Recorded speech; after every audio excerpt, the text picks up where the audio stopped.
বাংলাদেশি মেয়েকে ভালো লাগবে, এমন এক বন্ধু দরকার যে বাংলাদেশে তারা সময় দিতে পারবো। বুঝছি, কিন্তু সবরে রিপ্লাই দিলে প্রতি মাসে আনলাগা গিফট গত মাসে একটা ব্যাগ পাঠাইছে, এর আগের মাসে রিপ্লাই দিছি, পারফিউমও পাঠাই দিছে। বুঝছি, তোর কি আমাকে গিফট লাগবো? কেন তোর মতো বাদে মা আরে গিফট দিব?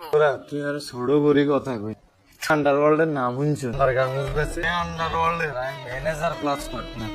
কি গিফট লাগবো খালি কম। ঠিক আছে, আমি বুঝছি, আনে বড় লোক হয়ে গেছে, একটা পারফিউম পাঠা। তুই টাকা কবে আইবা? আমি দেখা করি তোর এক গিফট। সামনের মাসে ঢাকায় আসছি মনে। ঠিক আছে, আর একটা ছবি এটা। আর তো কত ছবি আছে ফেসবুক চাইলো। আরে বাবুরে, ফেসবুকের ছবি তো ব্যাগ এলাই, এমন একটা ছবি আনাও খালি আল্লাই নাই একলা চাই। কুত্তার বাচ্চা, ফোন রাখ, ফোন কর, ফোন রাখ।